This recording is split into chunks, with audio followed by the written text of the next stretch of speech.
Bismillahirrahmanirrahim. Assalamualaikum warahmatullahi wabarakatuh.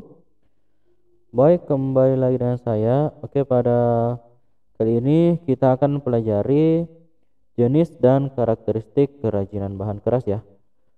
Seperti minggu lalu ya, kemarin kita sudah membahas mengenai prinsip kerajinan bahan keras.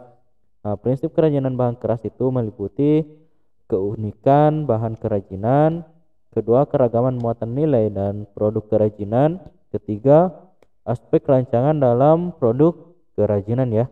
Oke, sekarang kita akan membahas mengenai jenis dan karakteristik kerajinan bahan keras. Nah, untuk jenisnya nanti kita akan membahas mengenai ada dua ya jenisnya, yaitu ada bahan keras alam dan yang kedua ada bahan keras buatan.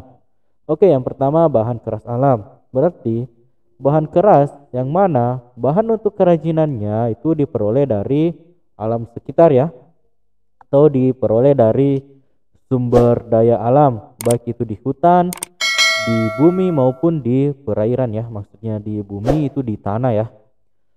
Oke, sebagai contohnya yang biasa kita peroleh dari alam ada kayu, bambu dan rotan ya. Kalau di perairan berarti biasa batuan ya, itu juga termasuk bahan keras alam ya. Diperoleh langsung dari alam ya. Oke, selanjutnya ada bahan keras buatan ya. Nah, bahan keras buatan ini biasanya bahan untuk kerajinan itu diolah dan dicampurkan dengan bahan tertentu sehingga menjadi keras dan memiliki sifat kuat dan tahan lama. Dalam artian bahan keras buatan berarti ini hasil olahan atau hasil buatan dari tangan manusia ya, tidak diperoleh langsung dari alam ya.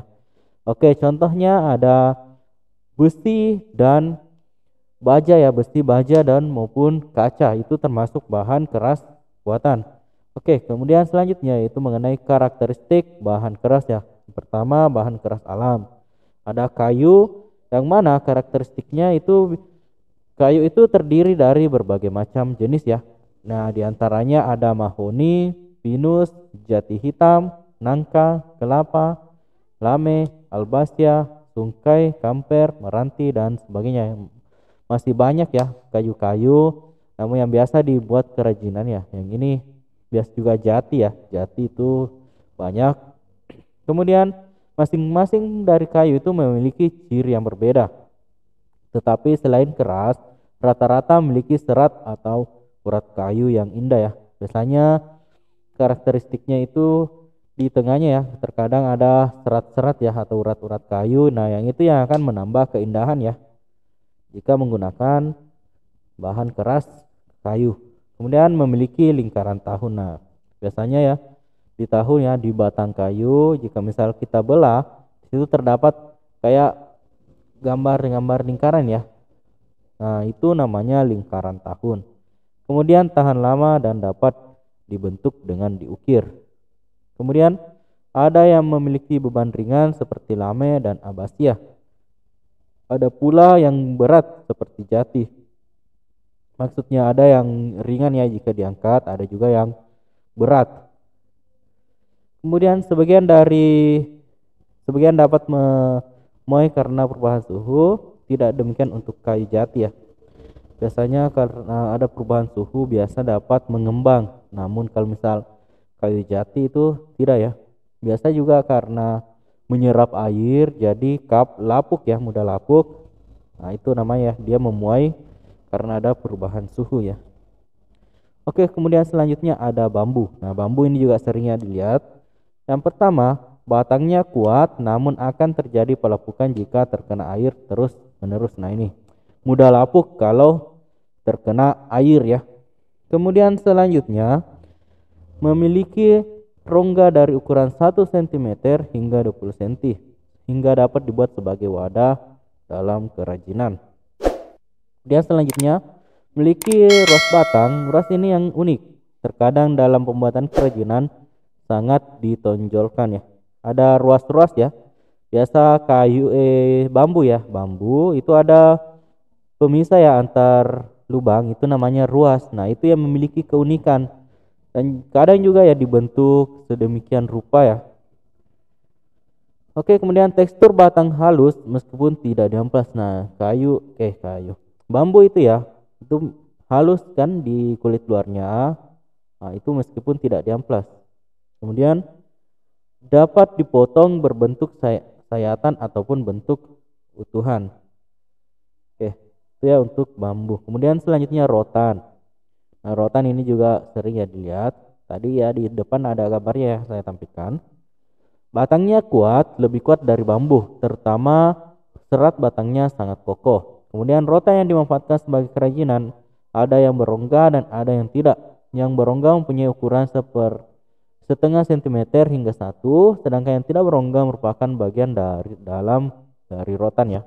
Kemudian selanjutnya memiliki ruas batang namun lebih samar dibanding bambu. Nah, ini dia juga memiliki ruas-ruas ya, meskipun ini tidak terlalu nampak seperti bambu ya. Tekstur batangnya halus meskipun tidak diamplas. Kemudian dapat dipotong berbentuk sayatan ataupun bentuk utuhan. Rotan memiliki bentuk yang panjang, bisa mencapai 10 meter karena hidupnya menjalar dan melilit, sedangkan panjangnya selalu bertambah ya. Kemudian karakteristik batang keras buatan. Yang pertama ada kaca. Kaca berwujud transparan dan bening, ini juga biasa ya. Bukan cermin ya, bedakan kaca dan cermin. Kemudian ketebalan bervariasi antara 1 mm sampai 2 cm ya, tergantung dari kebutuhan. Permukaan licin dan mengkilap. Jika dilukis harus menggunakan cat khusus yang dapat menempel pada permukaan kaca. Kaca dapat dilebur dan dibentuk dalam kondisi panas. Oke, kemudian selanjutnya ada logam. Nah, logam yang pertama, logam terdiri dari berbagai warna, ada yang perak, emas, ada yang kemerahan, kecoklatan, dan juga berwarna perak keabu-abuan ya. Kemudian bentuknya ada yang tebal dan berat, ada pula yang pipi dan tipis, dan juga ringan ya. Logam mudah terkorosi oleh udara, maka kadang dilapisi dengan krom ataupun lapisan emas murni. Ada pula yang melapisinya dengan cat. Oleh sebab itu, perawatan pada produk kerajinan logam cukup membutuhkan perhatian agar tidak pudar ya. Nah, itu ya untuk karakteristik bahan kerajinan ya. Oke, untuk jenisnya ada dua, ada bahan keras alam dan ada bahan keras buatan ya. Kemudian karakteristik itu masing-masing bahan itu memiliki karakteristik masing-masing ya. Tergantung dari bahan yang akan digunakan. Seperti tadi contohnya ada dari kayu. Kayu itu tadi ya banyak. Dia itu memiliki ciri-ciri khas yang berbeda. Dia juga tahan lama, itu termasuk semua karakteristiknya ya. Oke. Mungkin cukup ya untuk materi hari ini. Oke, silakan anak-anakku dicatat ya. Jika misal ada yang kurang jelas silakan ditanyakan ya. Kemudian mungkin cukup ya. Oke, jika misal ada kurangan mohon dimaafkan. Sekian untuk pembelajaran hari ini. Wassalamualaikum warahmatullahi wabarakatuh.